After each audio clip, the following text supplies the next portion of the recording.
most of us believers love reading the book of Proverbs because of its practical wisdom. It's so evidently useful in everyday life, and every month, one evening actually, we study a chapter together with a bunch of people from the church, and it's amazing. It's interesting because the book of Proverbs lays out so many things, and in the beginning, King Solomon, as he wrote this, he lays out certain things for his son, and whom he advised and hoped that would listen to his advice. And one of the things he keeps repeating is that take wisdom and make it your own, because there are so many dangers lurking around, and you cannot just assume that things are going to be fine, but you need to sort of take hold of wisdom, because it will help you discern and differentiate between what is precious and what is without value. And in the end of chapter 2, he mentions three to mind, and based on wisdom you can choose which is which. And let me just read this and encourage you hereby to also be reading the book of Proverbs as a practical guide to life, and pray and find with the Lord more depth in it. So from verse 12, this wisdom will deliver you from the way of the evil man, from the man that speaks froward things, twisted things, who leave the paths of uprightness to walk in the ways of darkness, who rejoice to do evil and delight in the frowardness of the wicked, whose ways are crooked, they froward in their paths. So this is the first set that you need to recognize. This is a person. It's interesting that it's speaking about people, and one of them is saying, you can gain by joining us and doing our crooked things. Chapter 1 verse 11 also says, let's lie in wait for the innocent, and let's murder and let's take them. So let's use power, and let's use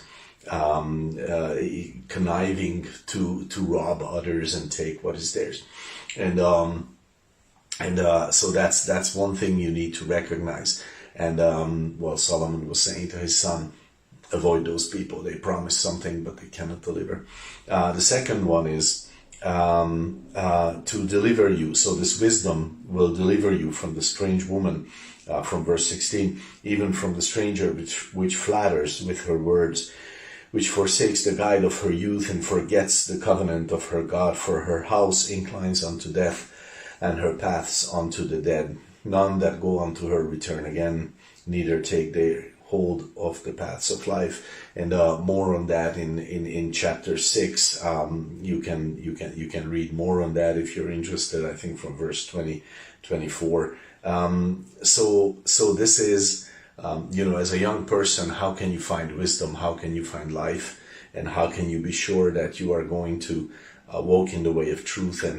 And how can you discern when evil is lurking your way? Because one would entice with promises of great riches and power and the ability to take what you want, and the other one entices you by sexuality or lust or something like that. And as a young person, it's easy to go that way. But Psalm 119 verse 11, your word have I hidden in my heart, so that I may not sin against you. The word of God richly dwelling in our hearts is a huge bulwark against evil, not just as a young person, but as an older person as well. And here's the closing thought, the third one, the third person that you need to recognize, and that you may walk in the way of good men and keep the paths of the righteous, for the upright shall dwell in the land, and the perfect shall remain in it. So wisdom gives you discernment to realize, to recognize these three, and to say no to many of them, and say yes to those few who are worthy of following and who are worthy of walking with. Do not be deceived. 1 Corinthians 15:33. Evil company, evil fellowship. Choose the right kind of friends, choose the right kind of people, and you can do that based on the wisdom of the Word of God hidden in your heart. God bless your day.